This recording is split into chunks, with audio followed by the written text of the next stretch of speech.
September 3, 1260, saw the Jezreel Valley in Palestine still cloaked in the early morning's dim light. As the sun barely peeked over the eastern ridgeline, Kitbuka observed his cavalry surge forward. At this precise moment, an absolute certainty gripped him. The conflict was resolved. His adversaries were in retreat once more. This pattern had continued since daybreak. They would venture into the open, unleash volleys of arrows against his flanks, provoke his vanguard, and then withdraw, appearing as if they lacked the resolve for a serious engagement. He recognized this tactic. He had employed it himself.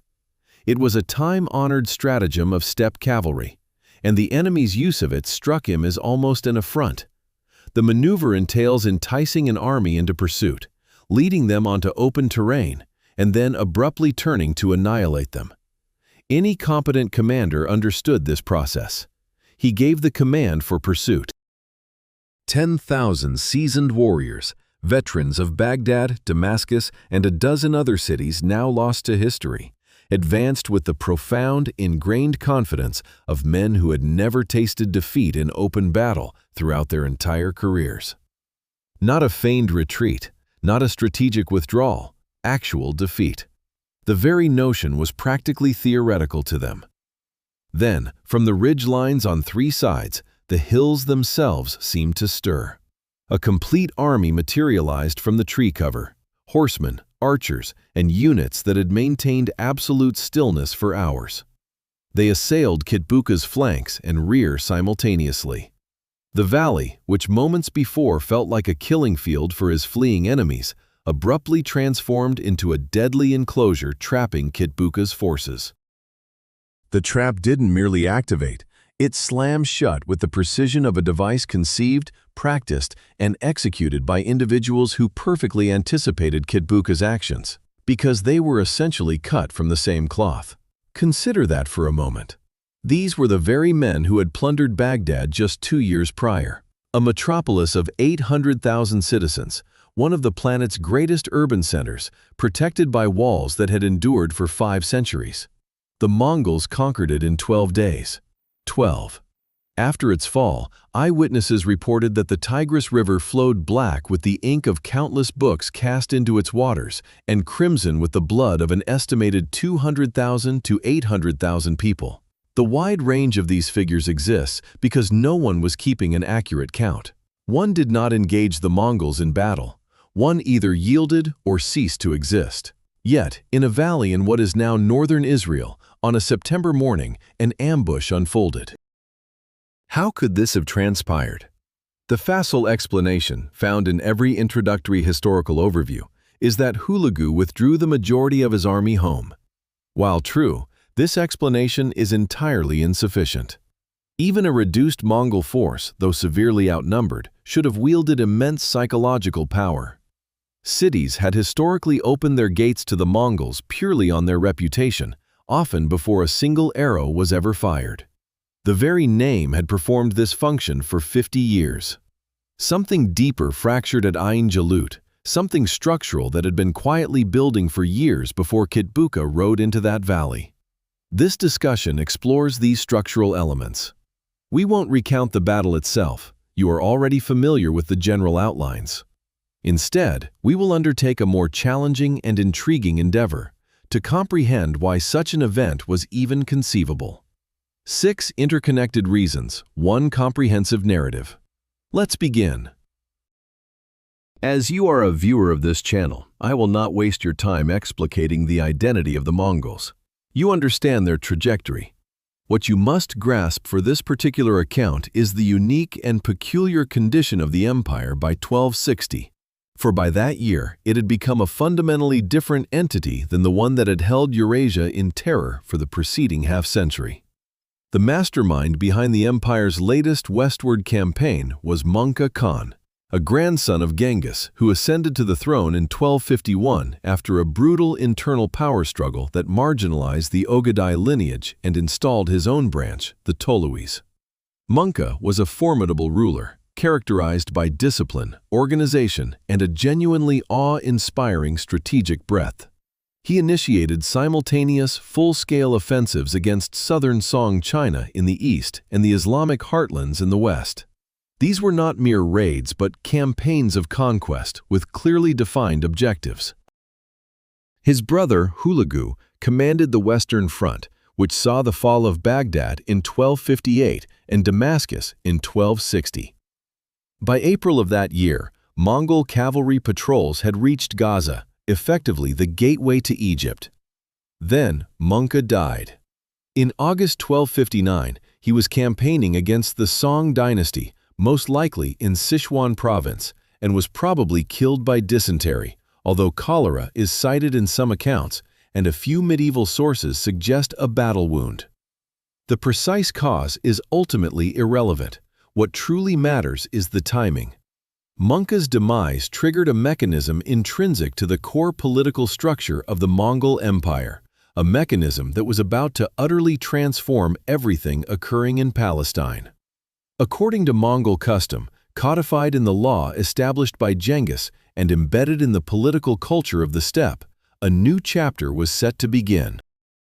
When a top Khan passed away, every senior prince of royal lineage was obligated to journey back to the Mongolian homeland for the Kurultai.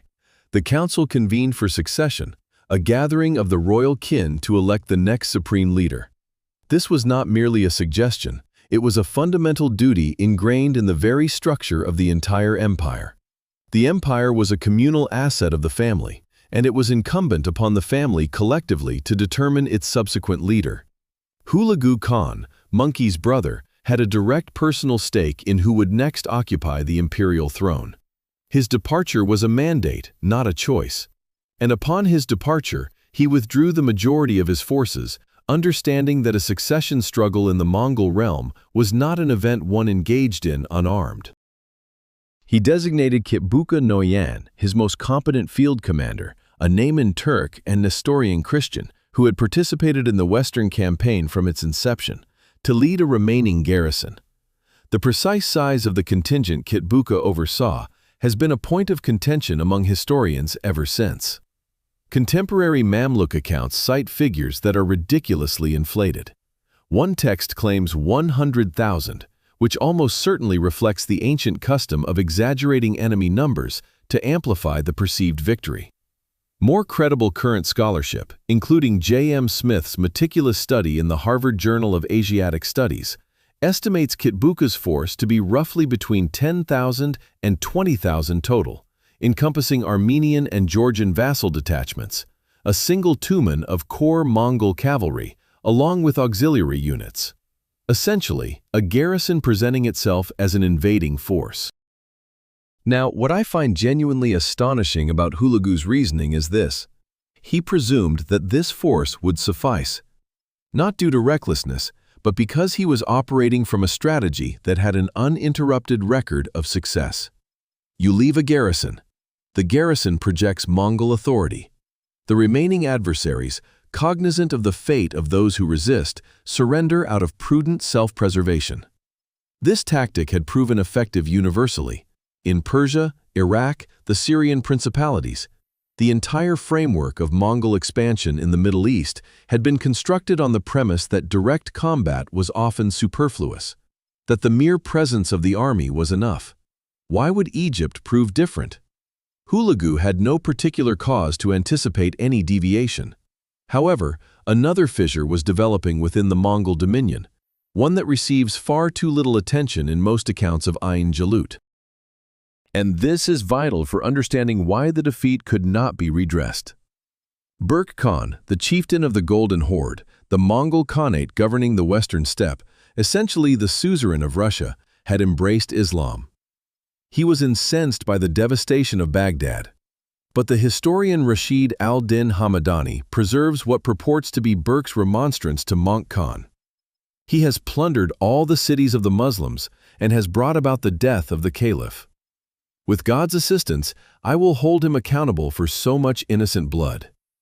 A Mongol ruler formally condemned another for excessive brutality against Muslims. The unity of the steppe, which had been the empire's foundational strength, was fracturing along religious divides. The Mamluks were aware of this. They operated a sophisticated intelligence network, which we will discuss further later.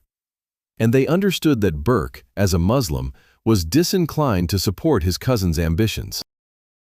They actively fostered this relationship, engaging in diplomatic exchanges with the Golden Horde, and positioning themselves as natural allies for a Muslim Mongol ruler who resented Ilkhanate power. In strategic terms, even after Ain Jalut, this signified that Hulagu could not simply dispatch a massive reinforcement army back to Palestine. The most direct routes passed through or near Golden Horde territory, and Berke would not permit that. Within a year of the battle, Hulagu and Berke were embroiled in open military conflict along the Caucasus Range. The Ilkhanate was suddenly engaged in two simultaneous conflicts, one against the Mamluks to the southwest, and another against a fellow Mongol Khanate to the northwest.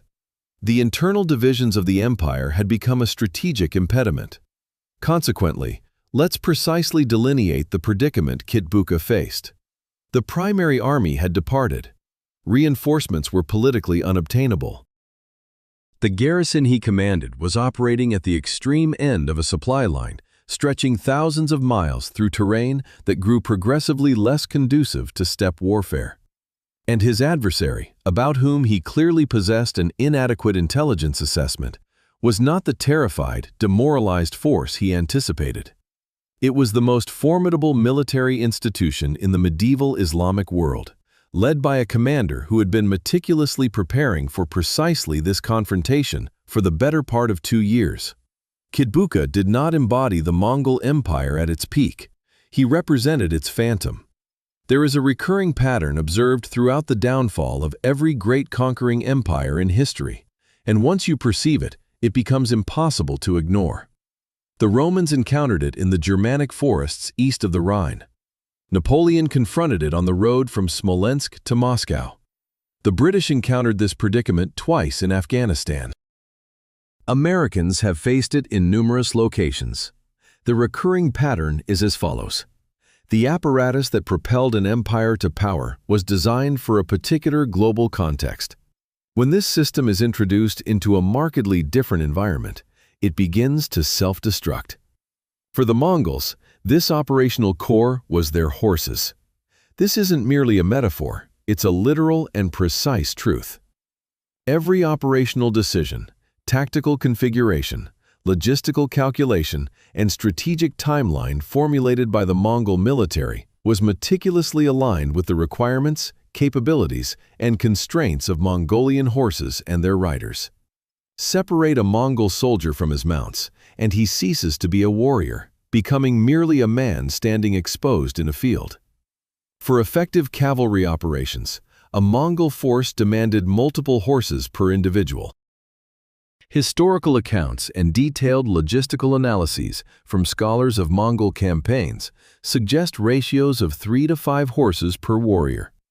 This included a primary mount and additional animals for rotation, ensuring a fresh horse was always available. For an army of 10,000 men, this translated to a minimum of 30,000 to 50,000 horses. These animals necessitated continuous, substantial grazing land. The steppe naturally supplied this in virtually limitless quantities across a vast expanse from Hungary to Manchuria, rich with Central Asian grasses. The plains of Persia's northern plateau offered sufficient forage. Northern Syria, during favorable seasons, was barely adequate. However, Palestine, specifically the Jezreel Valley and the Galilee Hills, consists of Mediterranean scrubland and agricultural ground, rocky and arid in summer, lacking the deep-rooted steppe grasses upon which Mongolian horses evolved and which sustained their renowned endurance. The land's capacity to support the animals of an invading cavalry unit drastically diminishes as one moves westward from the Syrian interior into Palestine. It's simply not feasible to maintain a large Mongol army in the Levant using only local forage. Consequently, the supply chain had to extend further back, and the longer it stretched, the more precarious it became. Compelling scientific evidence illustrates the severity of this issue in 1260. Notably, climate record researchers have discovered that the enormous eruption of Indonesia's Semalis volcano in 1257, one of the largest volcanic events in the past 2 millennia, significantly surpassing Krakatoa, released sufficient sulfur dioxide into the stratosphere to induce noticeable cooling and disrupt rainfall patterns across the northern hemisphere for several years thereafter. A climate study examining the period around Jalut confirmed a return to unusually warm, dry conditions in the Levant during the summer of 1260, consistent with a post-volcanic climate anomaly. The conclusion? The region's horse-carrying capacity was likely at its lowest point, precisely when the Mongols most urgently required it. The environment was working against them in a manner that transcended typical seasonal variations. Consider the supply chain from a fundamental perspective. The nearest significant Mongol logistical base was located in Persia, modern-day Iran, approximately 1,000 miles to the east. The Mongol homeland in Mongolia lay over 4,000 miles away. Everything destined for Kitbuka's forces had to traverse this immense distance, crossing mountains and rivers, through terrain that grew progressively more unsuitable for steppe logistics with every 100 miles westward. This included replacement horses, arrows, provisions for men, veterinary supplies for animals, everything. All movement occurred at the pace of pack animals over medieval roads. Contrast this with the Mamluks. Their operational base was Cairo, roughly 250 miles from the Jezreel Valley, connected by the coastal road along the Mediterranean. This route was flat, well-established, and entirely within Mamluk-controlled territory. Egypt's Nile Delta, one of the world's most fertile agricultural regions, supplied food for men and fodder for horses. The Mamluks could absorb and replace losses, maintain their horses in prime combat condition, and readily bring up reinforcements. Each mile the Mongols advanced westward, the Mamluks' logistical advantage grew relative to theirs. Qutuz recognized this disparity. It contributed to his decision to march north and confront the Mongols in Palestine, instead of awaiting a siege in Egypt. A physical detail that warrants more consideration than it typically receives is horseshoes. Mongol ponies were not traditionally fitted with iron horseshoes, and this was not an oversight. On the soft, springy turf of the steppe, iron shoes are actually counterproductive, hindering the natural grip of an unshod hoof on grass. However, transplant those horses onto the rocky limestone hills of Palestine, the basalt formations of the Jezreel Valley, or the hard-packed stone surfaces of the Galilee, and an unshod hoof becomes a significant vulnerability. It wears down more rapidly, becomes tender, and diminishes the horse's effective speed and endurance on stony ground. In contrast, Mamluk horses, operating in the Levant for years, were shod. The terrain that hindered the Mongol cavalry's effectiveness was familiar territory for the Mamluks. This significantly impacted the fundamental Mongol tactical approach. The signature Mongol warfare methods, the extensive feigned retreat, the swift flanking maneuvers requiring rapid, long-distance movement, the synchronized multi-column encirclements dependent on open spaces and enduring horse stamina, and the ability to disengage and reassemble before the enemy could recover, all relied on horses that were robust, adequately fed, and operating in suitable environments. Any impediment to the horses jeopardized the entire system built upon them. The Jezreel Valley itself is not an expansive steppe. It's an approximately oval-shaped plain, stretching about 25 miles long and 10 miles wide at its broadest point. It is bordered on the west by the Mount Carmel Ridge, to the north by the hills of Lower Galilee, and on the southeast by the slopes of Mount Gilboa. While not insurmountable mountains, these topographical features were substantial enough to restrict the operational area available to cavalry. The broad encircling arcs and ample maneuver room, essential for Mongol tactics, were geographically constrained, limiting Kitbuka's tactical choices even before the battle commenced. I want to emphasize a particular point here, as I believe the common understanding often misses it. Most analyses of Ain Jalut treat logistic and environmental factors merely as background conditions, part of the setting rather than the central plot. I contend they were, in fact, crucial. Hulagu's decision to leave only one tumen in the Levant was more than just a numerical error. It was a failure to grasp how the landscape itself had altered the equation. A tumen on the open steppe, under favorable conditions, with healthy horses and short supply lines, represents a fundamentally different military asset than one at the end of a 1,000-mile supply route, with horses navigating unfamiliar rocky ground and lacking the essential forage for peak performance. Kitbuka's forces entered the battle already depleted. The arduous circumstances had worn them down. Hulagu was banking on a military instrument that had already been compromised by its westward journey. Overextension isn't solely about running out of soldiers, it's about the depletion of the specific conditions that empower those soldiers. By September 1260, Kitbuka faced both shortages. A brief pause. If you find this kind of in-depth analysis valuable, exploring not just what happened, but why and the underlying structural forces, a like on the video genuinely helps. It signals to the algorithm that this caliber of work is worth sharing with those who appreciate serious historical inquiry. My gratitude to everyone. Now, concerning the Mamluks, I strongly wish to challenge a common portrayal in popular history, that of Ain Jalut as a tale of the plucky underdog against an unstoppable monster, a desperate last stand of a terrified civilization battling an irresistible force of nature. This perspective is not merely incomplete, it actively distorts the true nature of the Mamluk victory. The Mamluks were anything but underdogs. They constituted the most formidable professional fighting force in the medieval Islamic world. Their ability to defeat the Mongols stemmed from the fact that, in the most literal and direct sense, they were forged from the same stock. Consider the word itself. Mamluk is Arabic for owned. These were slave soldiers, not agricultural laborers or household servants, but military slaves, typically purchased as young boys between 8 and 12 years old from the Kipchak Turkish peoples of the Pontic steppe, the vast grasslands north of the Black Sea and Caspian Sea.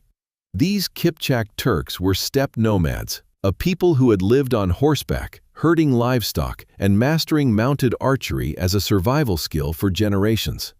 Boys arriving in Egypt already possessed skills that other armies spent years attempting to impart to their soldiers. For decades, the Ayyubid sultans of Egypt, the dynasty founded by Saladin, had been acquiring and training these boys as elite soldiers. The reasoning was simple. You purchased a boy with no local allegiances, no family ties to regional power brokers, and no personal agenda beyond what you instilled in him. You trained him, educated him in Islam, and integrated him into a military brotherhood. He owed his entire existence to the Sultan and his regiment. He would fight with a ferocity often unmatched by conscripted soldiers, who had homes, families, and lives to return to. This system proved remarkably effective. So effective, in fact, that by the mid-13th century, the Mamluk regiments had become the true military power in Egypt. They demonstrated this in 1250 by assassinating the Ayyubid Sultan and seizing the throne. By 1260, the Mamluk military continued to recruit its fighters from the same Kipchak Turkish steppe population, constantly replenished by the slave trade operating from the Golden Horde's territory. The combatants at Ajalut consequently shared a similar martial background, culturally and tactically akin to the Mongol way of warfare. During that era, Mongol armies frequently incorporated many Kipchak Turk horsemen who had joined their ranks after the conquest of the steppe.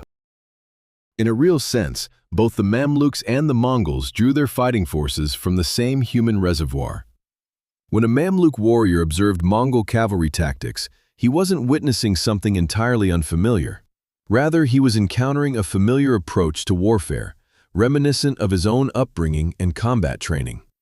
The instructional methodology that forged these youthful recruits into seasoned soldiers, known as the Furusiya, merits careful examination because it was the distinguishing factor setting the Mamluks apart from all other military forces the Mongols had previously encountered.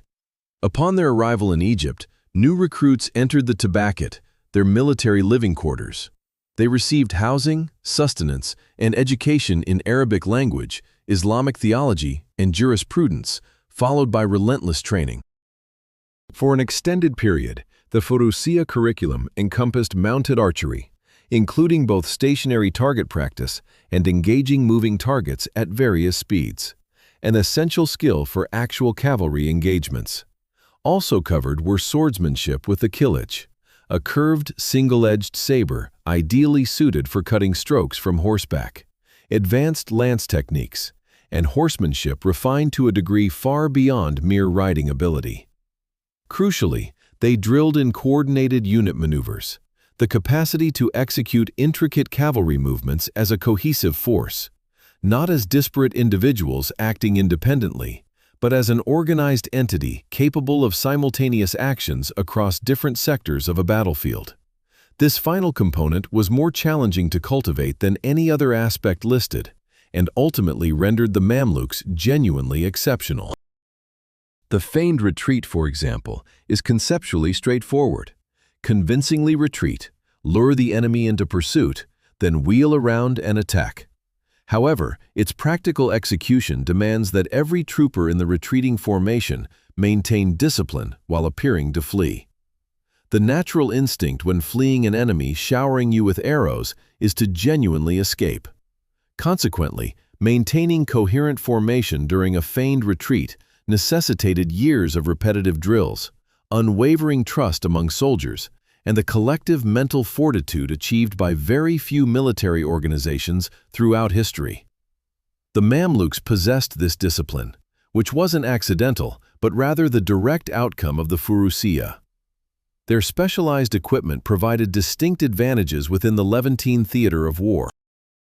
Heavily armored Mamluk cavalry sported lamellar iron cuirasses and mail hauberks extending to their knees, complemented by conical helmets featuring mail aventails to protect the lower face and neck.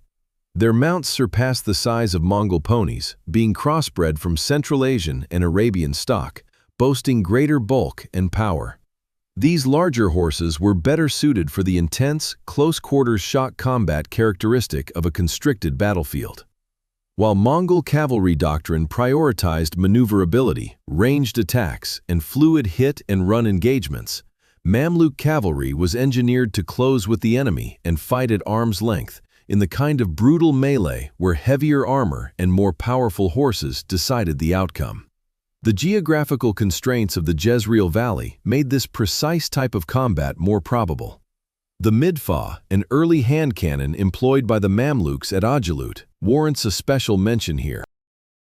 Contemporary accounts sometimes dismiss it as a mere curio, suggesting it couldn't have inflicted significant casualties.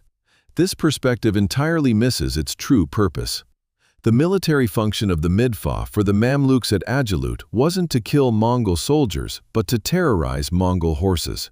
A cavalry charge, the primary offensive weapon of the Mongols, relied on horses maintaining momentum and directional integrity. An unanticipated explosive detonation near a horse that had never encountered gunpowder would cause it to shy, wheel unexpectedly, or bolt. Disrupting the cohesion of a charging cavalry formation effectively shattered the charge itself.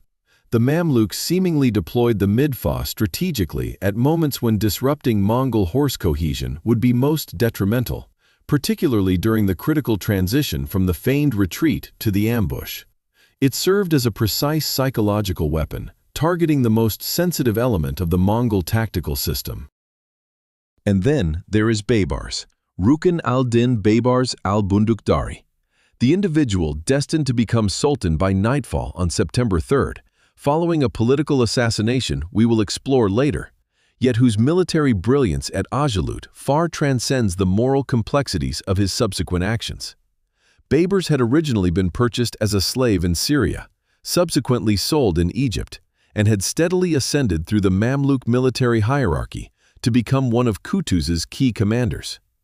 After the Mongols seized Damascus in early 1260, he had traversed the Palestinian countryside, through the Galilee and the hills overlooking the Jezreel Valley, the very terrain where the battle would later unfold, gaining an intimate knowledge of it. He knew the land with the intimate familiarity of someone who is hidden within it, not from a map, but from first-hand experience. He understood precisely which ridges could conceal cavalry units. He understood precisely how the morning sun illuminated the valley floor and where the forests offered sufficient cover to conceal a reserve unit. This particular insight wasn't something Kitbuka acquired from any intelligence reports. It was deeply personal, forged through direct experience, and utterly irreplaceable. The battle strategy crafted by Babers was a direct transformation of reconnaissance into tactical design. Every facet of the terrain that posed a disadvantage to the Mongols was deliberately incorporated as a strategic asset, not a hindrance. It was chosen specifically to restrict their inherent strengths and amplify Mamluk advantages. This was no spontaneous reaction to pressure. It was a testament to meticulous preparation. What Kitbuka encountered was not a desperate last stand, but a meticulously laid trap devised by strategists who understood him better than he understood himself. To truly grasp why Kitbuka fell for the feigned retreat, one must appreciate a concept genuinely challenging to comprehend from a contemporary viewpoint: the actual experience of being a Mongol commander in 1260. For half a century, the formidable Mongol military machine had endured virtually no decisive defeats in open-field combat. None of any real significance. While there had been setbacks, a campaign in Vietnam bogged down by jungle and disease, a naval expedition to Japan ruined by storms, and various failures in peripheral skirmishes. In the central domain of steppe and open-country cavalry warfare, where the Mongols were engineered to excel, they remained undefeated. The vast collective memory of the Mongol military lacked any precedent for an enemy cavalry successfully executing complex tactical deceptions against them. Such a scenario simply did not exist within their operational history. Now, consider the profound impact this had on a commander's cognitive framework. After 50 years of continuous victories, certain assumptions ceased being mere assumptions and hardened into undeniable truths. The feigned retreat succeeded when they employed it because their adversaries inevitably broke formation to pursue. Their foes fractured their ranks because they lacked the discipline to maintain cohesion when the Mongols appeared to flee. Their enemies were undisciplined because they had not undergone the rigorous training the Mongols themselves had. These propositions had held true for 5 decades. They were consistently, reliably, and empirically accurate, forming the very foundation of Kitbuka's entire operational perspective. The feigned retreat, as a tactic, was the Mongols' signature maneuver, their most dependable and consistently devastating tactical weapon. It proved effective across various cavalry cultures because it exploited a nearly universal human impulse. The sight of a retreating enemy triggered a pursuit instinct so powerful it overwhelmed rational tactical caution. Every fiber of a warrior's being urged them on. "They are fleeing! Don't let them escape! Press your advantage!" Suppressing this instinct required explicit training, collective discipline, and a commander capable of restraining his men when every psychological cue screamed to charge. Most armies throughout history have failed to achieve this. The Mongols had weaponized this human weakness for 50 years.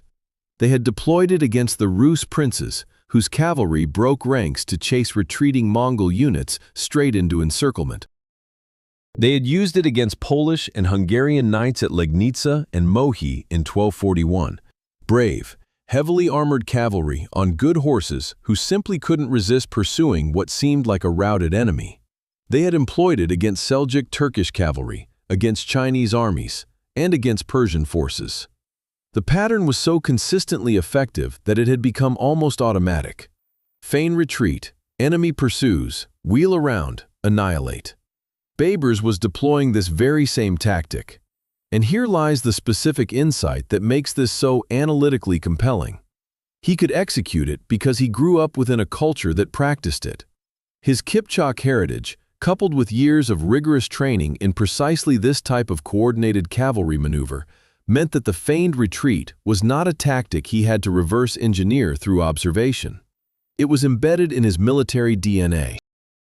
He understood from the inside what made it effective, what caused it to fail, and crucially, the level of discipline required to execute it convincingly without breaking formation under enemy fire. The setup at Ain Jalut reflected meticulous planning. The core Mamluk force, the vast majority of Qutuz's army, was concealed within the wooded ridgelines surrounding the valley before the battle commenced, not during. They had moved into position under the cover of darkness or pre-dawn and remained perfectly still. This was no trivial feat.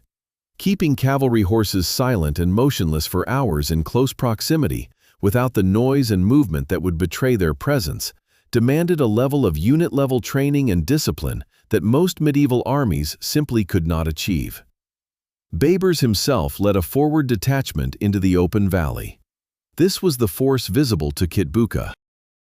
For several hours, this forward unit engaged in an elaborate, calculated display, created to give the impression of an army eager for battle, yet hesitant to commit fully.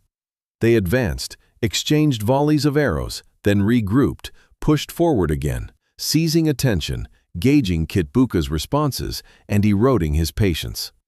The natural layout of the valley gave a physical advantage to their tactical strategy. As Kitbuka's troops moved to engage, they were heading west, meaning they faced directly into the morning sun.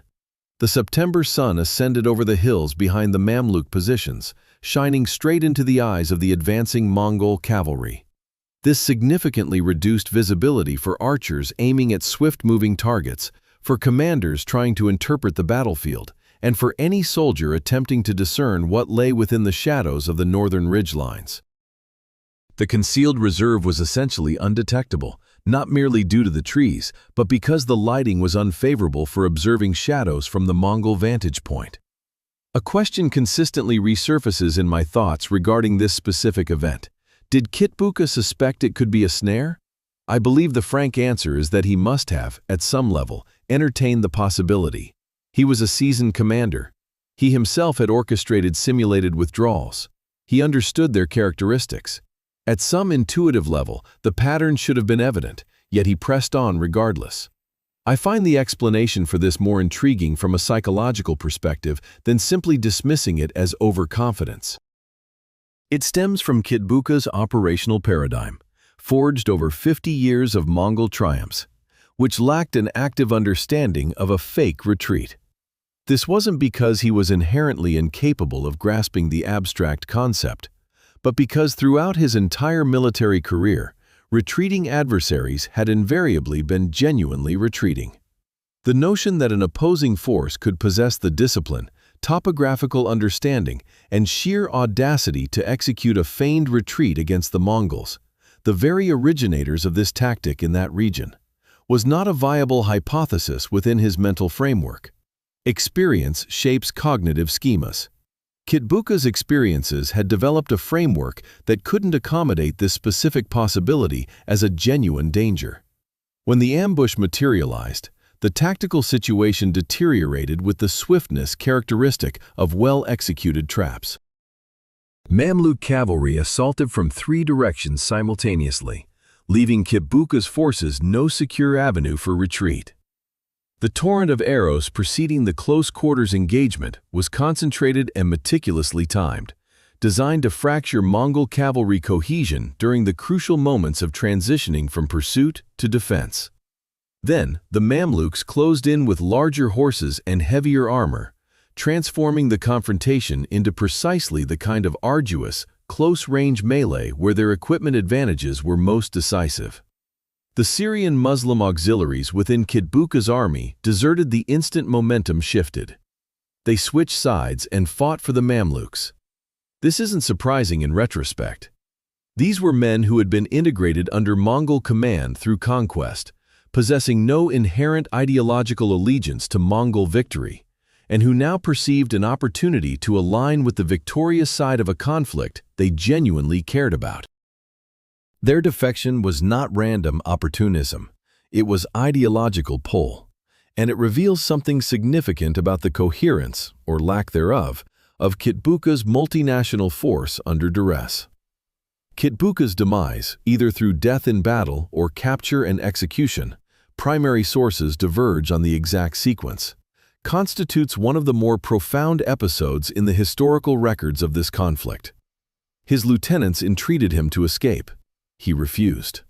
The account in Rashid al-Din's Compendium of Chronicles quotes him as saying something to the effect of, "Death is unavoidable.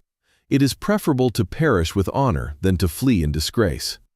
Someone from this army will reach the court and report that Kitbuka, unwilling to return ashamed, sacrificed his life in battle. He was either slain in combat or taken prisoner and personally beheaded by Kutus, depending on which account you find credible. That particular moment feels almost too symbolically perfect.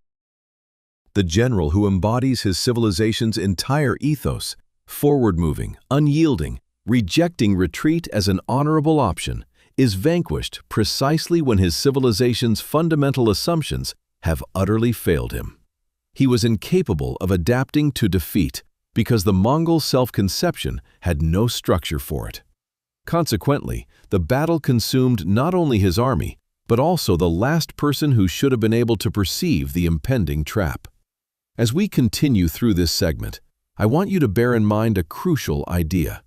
The most potent weapon wielded by the Mongol Empire was not the composite bow. It was not the Tumen formation. It was not the feigned retreat. It was reputation. A terror meticulously, purposefully cultivated and strategically deployed.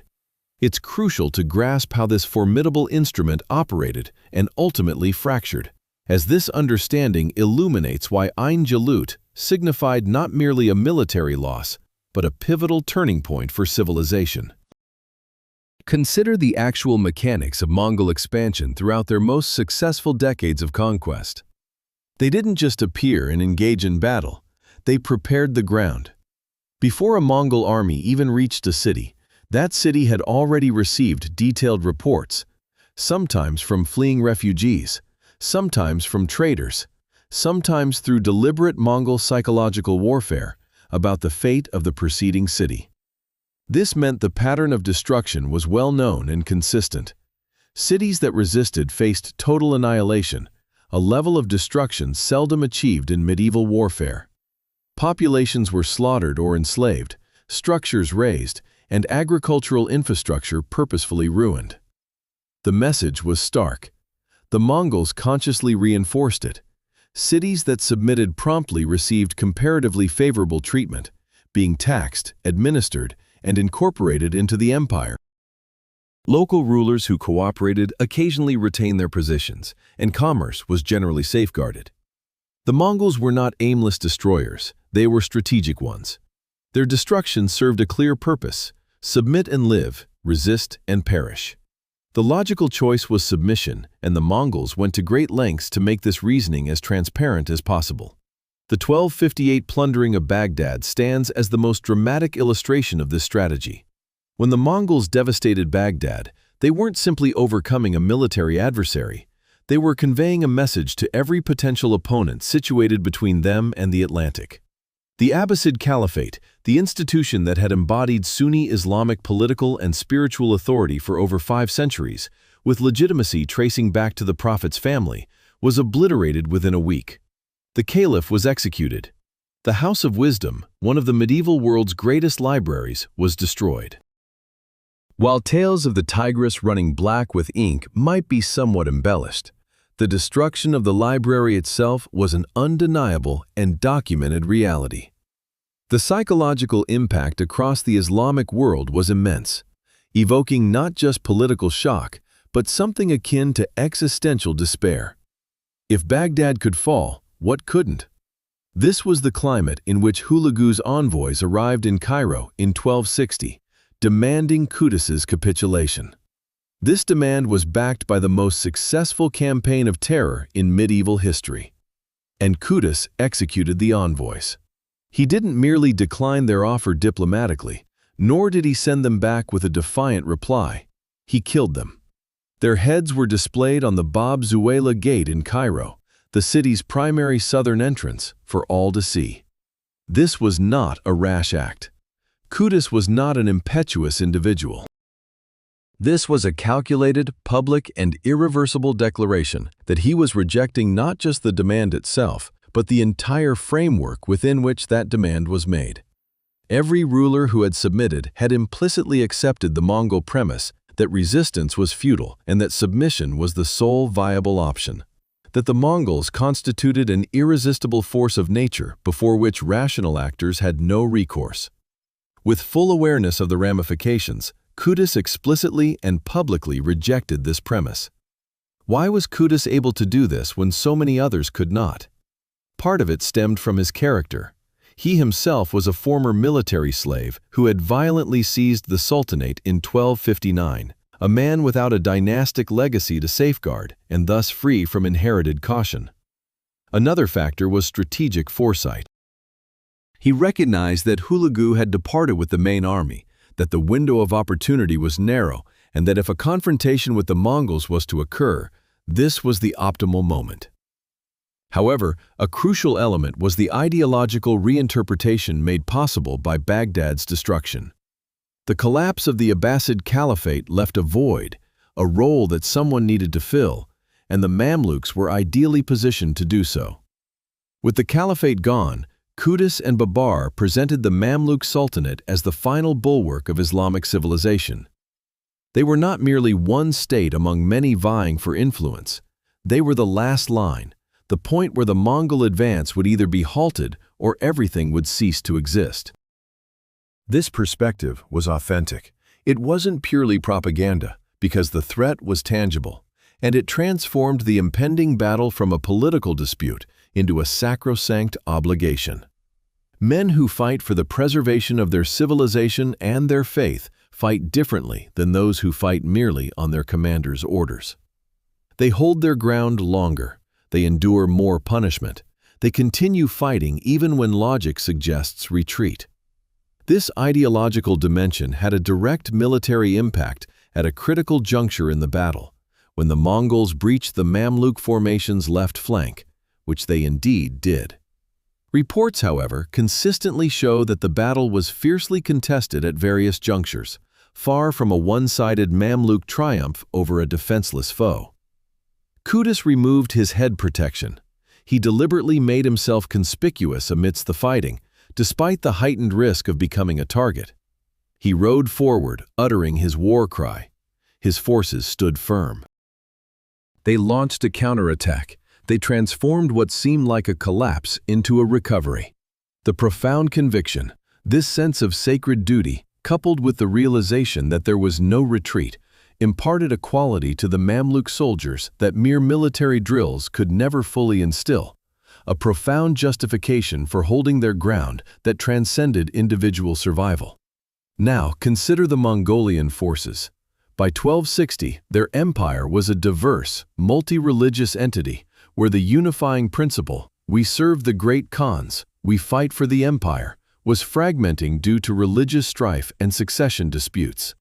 Kitbuka, a Nestorian Christian, commanded an army that included Armenian and Georgian Christian detachments, animistic Mongol horsemen, and Syrian Muslim auxiliaries who would switch sides during the battle itself. They lacked a unifying, overarching purpose. When difficulties arose, the coalition, held together primarily by conquest and authority, began to unravel along its ideological seams. The most crucial insight regarding psychological dominance, and I want to emphasize its precision as it illuminates why this matters, is that it does not reside within the army possessing it. Rather, it exists in the dynamic between that army and all others. It is cultivated in the minds of those who believe in it.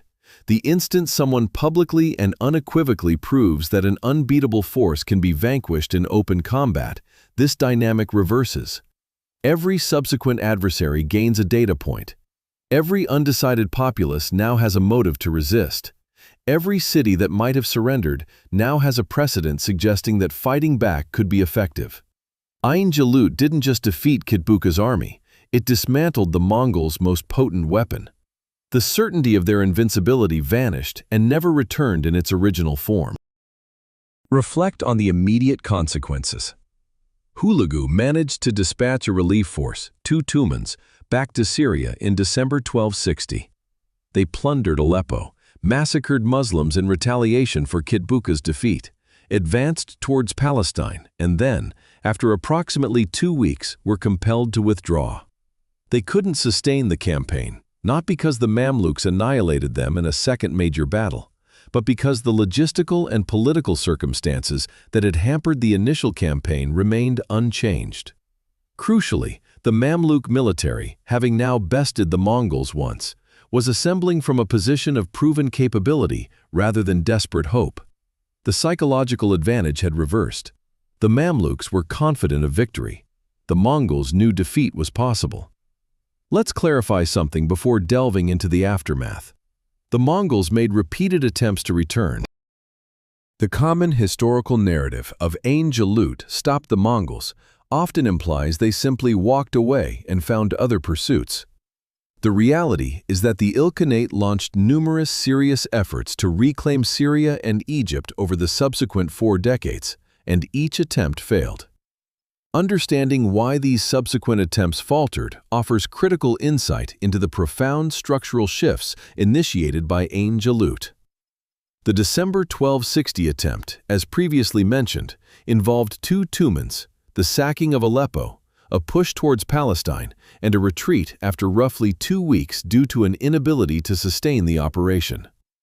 Then, the Berk-Hulagu War erupted in earnest in 1262, fought along the Caucasus frontier and absorbing the Ilkhanate's military resources for years. Hulagu passed away in 1265. His son and successor, Möngke Khan, who was not a Muslim, a significant detail for what follows, did not mount any major offensives against Syria for over a decade. In 1281, a formidable Mongol force under Monk Timur crossed the Euphrates, reached northern Syria, and encountered defeat at the Second Battle of Homs by a Mamluk army operating from precisely the kind of prepared defensive depth that Babar had spent 15 years developing. The Mongols withdrew. In 1299 to 1300, Ghazan Khan, who had himself converted to Islam, a development we will discuss, led a large army into Syria and temporarily occupied Damascus. This event is often overlooked in simplistic Ain Jalut stopped the Mongols narratives because it complicates the straightforward story. However, Ghazan's occupation was unsustainable. He retreated in early 1300. When he returned the following year, the Mamluks confronted him and eventually forced another withdrawal. The definitive final chapter arrived at the Battle of Marj al-Safar near Damascus in April 1303. The Mamluk Sultan al-Nasir Muhammad decisively defeated the Ilkhanate army in a major engagement. After 1303, the Mongols never again attempted a serious invasion of Egypt or the Levant. The matter was conclusively settled. Why did every subsequent attempt fail? There were several mutually reinforcing reasons. The persistent logistical and terrain challenges never dissipated. Every Mongol force venturing beyond the Euphrates westward consistently faced the same challenges regarding their carrying capacity. They encountered increasingly harsh terrain, ill-suited for steppe cavalry, and ever-extending supply routes. These were obstacles that Mongol military prowess, no matter how courageous or tactically brilliant, couldn't surmount. Rather, these issues were inherent geographical realities. Babar's sophisticated intelligence network provided the Mamluks with a crucial strategic edge.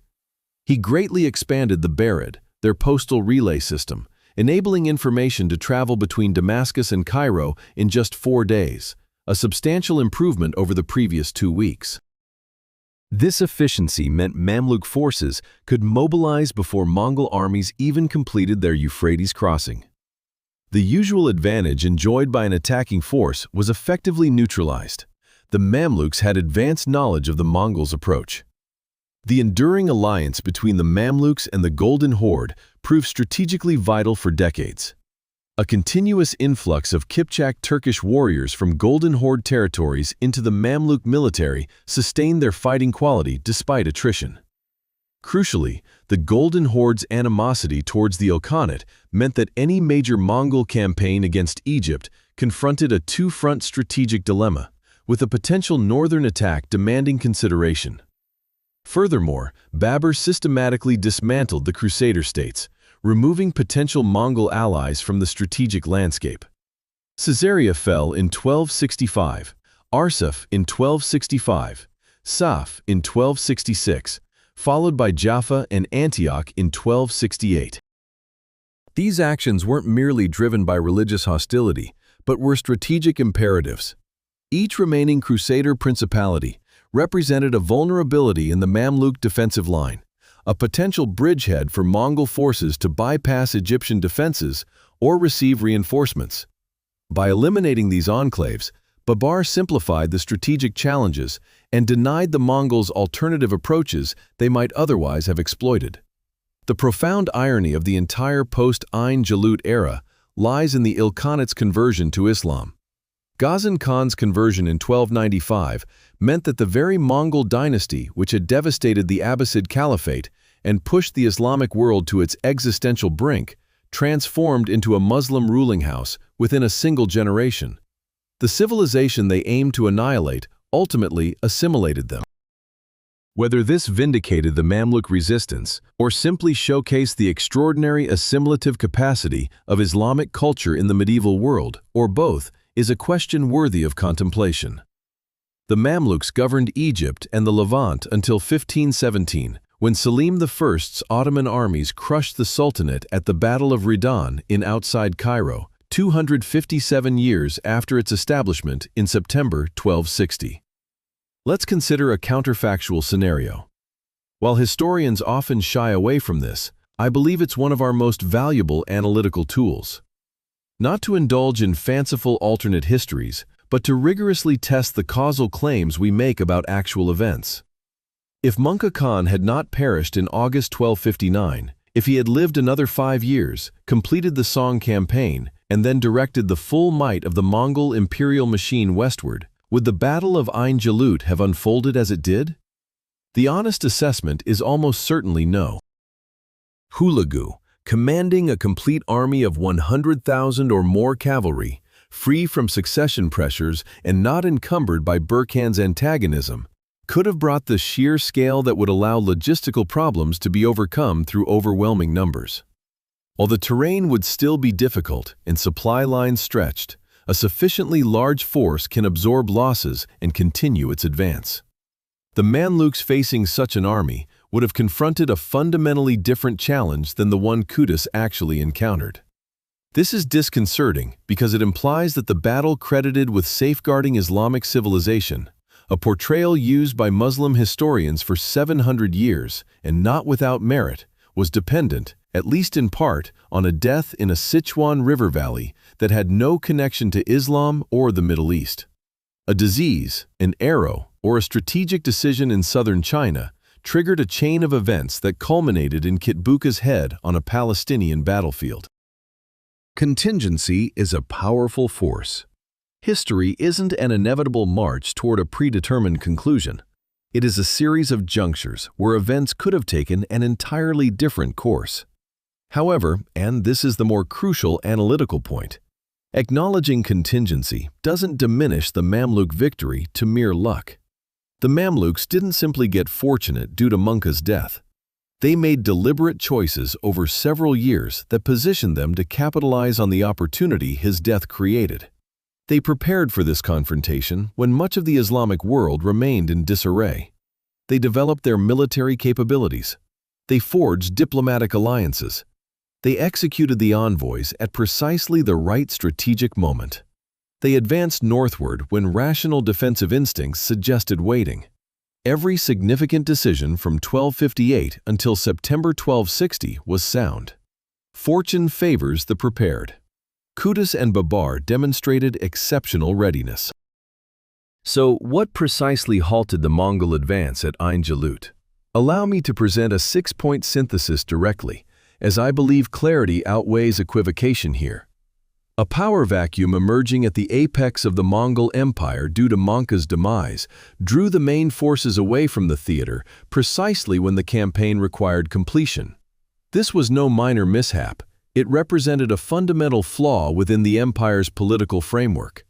The Kharaltai requirement inherently triggered military disengagement during succession crises, and Möngke's death occurred at the most inopportune moment. Furthermore, a radical strategic overextension into environmental conditions that diminished every aspect of Mongol martial efficacy, impacting horse health, logistical viability, and the operational space essential for their signature tactics, played a crucial role. The Levant proved an unsuitable environment for the Mongol war machine. By 1260, this incompatibility had escalated to the degree that Kitbuka's contingent operated with significantly diminished effectiveness even prior to the engagement. They faced an adversary, the Mamluks, who were culturally, tactically, and experientially almost their equals. The Mamluks weren't a distinct type of military that neutralized the Mongols through advanced technology or advantageous terrain. Instead, they shared a similar origin in the steppes, were cavalry-focused, trained in analogous tactical traditions, and possessed institutional discipline that either matched or surpassed the Mongols in the specific demands of the battle Babur orchestrated. A particular battlefield was chosen and prepared to negate Mongol strengths. The topographical constraints of the Jezreel Valley robbed the Mongols of the operational expanse their tactics demanded, funneling the combat into close-quarters cavalry engagements where Mamluk equipment advantages proved most decisive. The feigned retreat, the very weapon synonymous with the Mongols, was then employed skillfully against them by an enemy possessing both the tactical insight and unit cohesion to execute it convincingly. This isn't ironic. It's the inevitable consequence of confronting adversaries forged in the same martial tradition. The psychological aura of invincibility shattered, causing the collapse of the Mongols' most potent weapon, their absolute conviction of victory and the despair it instilled in their enemies. Once that was broken, it couldn't be restored. The precedent had been set. A blueprint for resistance had emerged. Each factor individually was survivable, but their specific confluence at this precise juncture proved lethal. A broader pattern, relevant far beyond the medieval era, warrants recognition here. The Mongols' downfall at Ain Jalut stemmed partly from their own astounding success, fostering cognitive rigidity. A century of triumph using the identical schema had eroded their institutional capacity to question that very blueprint. They were unable to conceive that a feigned retreat might be deceptive, as retreating foes had always genuinely withdrawn. They couldn't imagine their reputation failing to paralyze a specific opponent, as it had always paralyzed every prior one. The accumulated confidence from 50 years of victories had evolved into a significant blind spot. And a military force with an acknowledged vulnerability, facing an adversary who knows its exact location, is simply a matter of timing before its effectiveness is challenged. The historical aftermath, I find, carries a truly poignant irony. The Ilkhanate, the dynasty that brought down the Abbasid Caliphate, pushing the Islamic world to its breaking point, and whose general met his end at Ain Jalut, embraced Islam within half a century of the battle. Ghazan Khan, the ruler who launched the final serious invasion attempt in 1303, was himself a Muslim. The civilization that had set out to eradicate Islam ultimately found itself absorbed within it. Whether one interprets this as vindication, historical justice, or simply a testament to the remarkable assimilative power of a great civilization, it's an outcome that no one standing in the Jezreel Valley on September 3, 1260, could have foreseen. And that, in my view, makes it a more faithful representation of how history truly unfolds, not less. Therefore, the recurring conclusion for me is this. Ain Jalut isn't the day the Mongols were overcome by a superior force. It's the day they encountered their reflection, an army born from the same steppe heritage, conversant in the same tactical lexicon, and commanded by a general who had dedicated his life to understanding the very terrain they were about to contest, and discovered that their most formidable weapons were double-edged. The feigned retreat, the psychological dominance, the certainty of triumph, All were turned against them with the surgical precision of those who grasped their inner workings. 6 elements, 1 outcome, resulting in a world whose trajectory definitively altered. Had the Mamluks lost that battle, there would have been no buffer separating the Mongols from the North African coast. The Islamization of the Ilkhanate likely would not have transpired absent the subsequent Mamluk Golden Horde diplomatic framework. The trajectory of the Ottoman Empire, emerging within the strategic landscape forged by Mamluk supremacy, would have been markedly altered, perhaps even entirely prevented. Thus, the present-day Middle East bears the imprint of alternative influences. A singular skirmish near a spring in the Jezreel Valley bore such immense significance.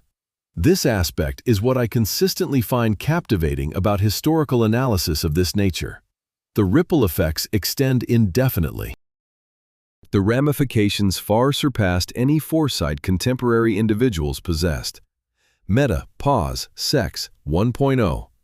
Moreover, comprehending the fundamental forces underpinning the conflict, the overstretching of resources, the topographical features, the comparable strengths, the psychological dynamics, provides insights more valuable than a mere account of victors and vanquished. It equips one with the capacity to discern analogous patterns unfolding across diverse settings, throughout various centuries, and in disparate global regions. Should this presentation offer you any valuable insight, a fresh perspective on analysis, a conceptual framework for understanding imperial declines, I would sincerely appreciate your endorsement. Such support aids the channel in reaching audiences who value historical content presented with this level of thoroughness. I dedicate considerable effort to ensuring these productions are truly worthwhile for your engagement, and if you have not yet subscribed, please do so.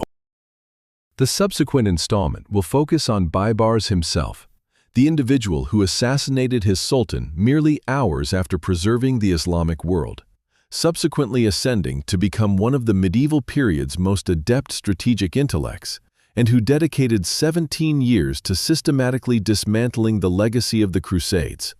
It's a narrative illustrating the manifestation of brilliance when paired with unyielding determination, unfolding precisely within the optimal historical juncture, possessing the exact necessary means, and confronting perfectly matched adversaries. This is indeed an exceptionally compelling narrative, and I eagerly anticipate sharing it. Thank you for your viewership.